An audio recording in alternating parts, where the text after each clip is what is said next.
All right, the summer of 2024 was the summer of big Joy-Cons for the Nintendo Switch. We saw so many pairs come out. I took a look at a lot of them, including the MobilePad M6 HDs, which are my favorite, but up until now, those have been the best ones. Those have been the ones that I feel have been a level above the rest, but we got a new one to take a look at today. These are the EasySMX S15 JoyCons for the Nintendo Switch.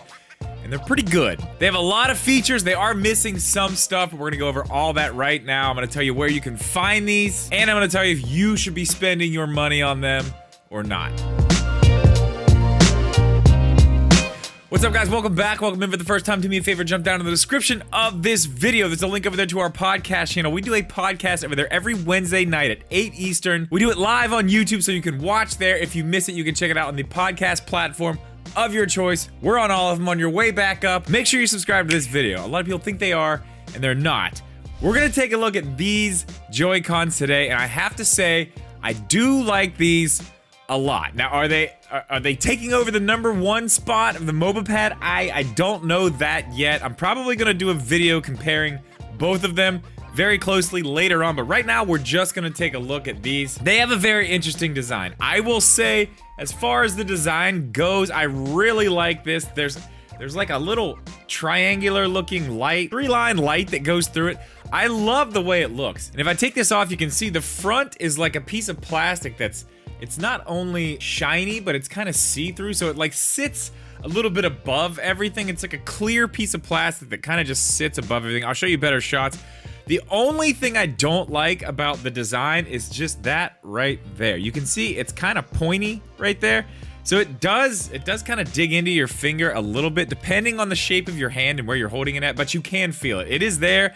It's not a deal breaker by any means, but it is something to think about if stuff like that bothers you. If you can't really have things like poking into your finger, it's not like it hurts or anything like that, but you know, some people just don't like that stuff. Understandable, but this does have a little bit of an issue with that. It looks very cool though. Now, there are different modes. I have these just set to this light blue right now because I think it looks good with the white, but you can change the color by holding the SR on this side and Turbo. Yeah, SR and Turbo. You can cycle through all the colors, you know, basic colors, just like every other RGB Joy-Con. You can do that, or you can change the mode and you can hit the T button and the plus or minus on the other one, and it goes into this multicolor mode, which really looks good. It kind of moves the colors all around. Again, I'll show you better shots of all these so you can really see what's going on.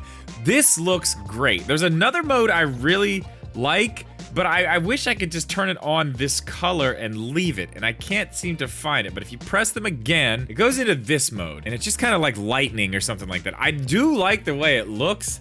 It's just, you can't get this white anywhere else. You can only get it in this mode for some reason. I can't find it anywhere else. I'd like to just turn the lights on and leave them as that white color. The light blue is a close second, but that would be cooler. I'm not sure how much I like this feature, but if you do it again, you can see here, then you go and it goes into a breathing mode where it'll turn from all the different colors, and then it's on solid, so you can change the colors. As I said, press the SR button on this one and the Turbo, cycle through the colors. So it's got some options as far as the colors.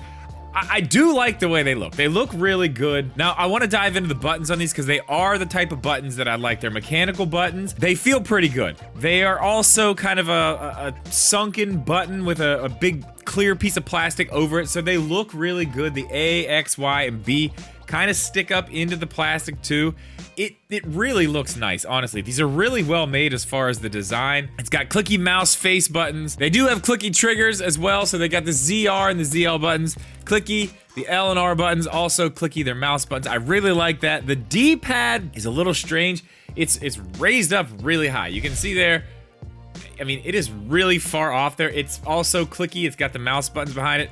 It feels pretty good. I don't really have a problem with it. It is raised up really high, which I find kind of strange, but it does feel good. It works pretty well. I haven't really had a problem with it. The sticks are also something that are really, really high off of the Joy-Cons. It's kind of strange because usually you get a set of sticks like that if they're going to give you more than one that are high. They did give you 2 sets of sticks with this. These sticks are actually even higher. So go from this to this. So either way, you're gonna have a really, really high stick.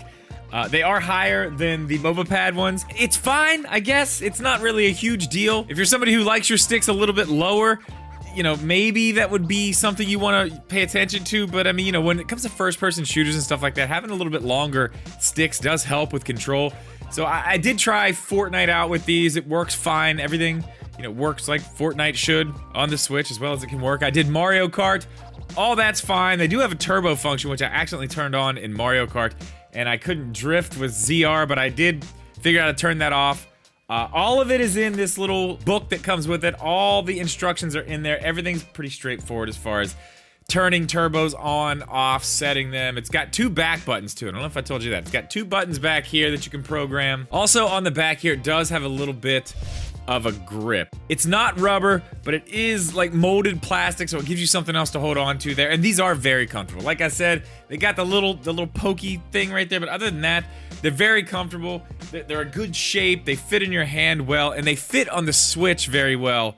Also, they are tight onto the Switch. They're not as tight as the MobaPad, but they do go on there nicely. They're not loose. They also have this on the back. They have this little tab, and not only does that help you keep these things from moving back and forth on the Switch, getting that wiggle that some of the Joy-Cons get sometimes? It does keep that from happening, but it also allows you to set this down on the table and it just sit flat. With the other big Joy-Cons, when you set it on the table, it kind of like leans backwards, so you can't really see the screen, which isn't like a crazy big deal, but it does keep it flat when you're laying it down. I do like that.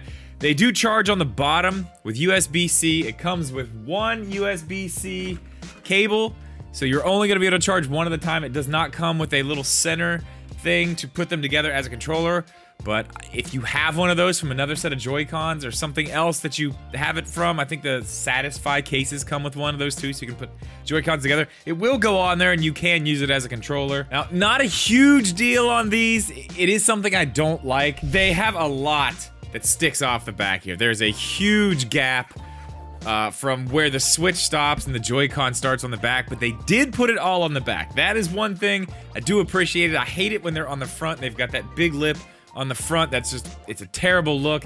It drives me crazy when I'm trying to play with Joy-Cons that are like that. The Split Pad Pros do that, and I absolutely hate it. So at least they put it to the back. If they're gonna have extra, it's gonna hang off the back. I'm good with that. Another thing you may wanna watch out for, and I know they had a problem with this with the sticks on the MobaPad, especially the white ones. They are white rubber, and it is the type of rubber that's probably gonna take in a lot of dirt, and these sticks are probably not gonna look great after I use these for a while, just guessing from the way they feel. They feel like they'd actually take even more dirt than the ones on the MobaPad, and I know a lot of people had a problem with the ones on the MobaPad. I haven't had crazy amounts of problems with these, but these just feel like they're gonna take in the dirt. So that's something to watch out for. They do come in white. I'm not sure if they come in any other color right now. All right, I'm hopping on the website here to check out the price and if they do come in any other color. It looks like right now they only come in white. And again, these look great. I think they look fantastic. The buttons look awesome. The lights look good. The plastic like casing on the top that kind of gives it a glass look. They kind of look like ice. I would say that's kind of what they look like. I do like the way they look. Now, as far as features go, they do have rumble. It is not really HD rumble, but it is a decent rumble. It's not terrible. They do have Hall effect sticks. The sticks are nice. Like I said, little tall, but they're nice. They work well. It's got gyro. They've got just about everything except they don't read amiibos. All right, hey, hi, this is me from the future. I said these didn't scan amiibo. I'm actually wrong about that. As you can see here, they do in fact scan amiibo. So anything else I say about them not scanning amiibo for the rest of this video, just ignore that. They don't have, as I said, HD rumble. They've got everything else. They work really well. I love the way they look.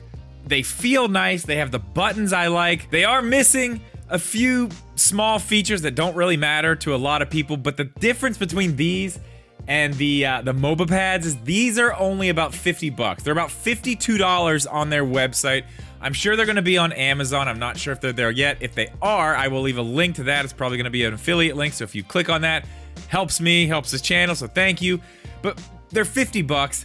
I think these are well worth it. If you're looking for a Joy-Con, maybe you were looking at the M6 HDs from Mobopad and you just think they might be a little bit too expensive. These have just about everything and they look really good and they feel good. They've got the clicky buttons. They've got just about everything I want. So yeah, I can definitely recommend these, especially at that price. 50 bucks for these. I've only been using them for about a week, so I haven't long-term tested them yet, but I am gonna keep using them. I know all about the Mobopad M6 HDs at this point. Been using them a lot. In the next video that we talk about these Joy-Cons, we're definitely gonna compare them both, because right now I would say these are probably the two best pairs of Joy-Cons you can get. There are other ones out there that I like. Nixie makes good ones. These are really nice though. They got the look, they've got the good buttons, they've got a lot going for them. We're gonna compare these side by side next time we talk about them, so make sure you subscribe for that, but that is gonna do it for this video. If you have any questions about these Joy-Cons, leave them down in the comments below, but that's gonna do it for this one, guys. As always, thank you so much for watching this video. Please leave a like, make sure you are subscribed. We'll see you in the next one.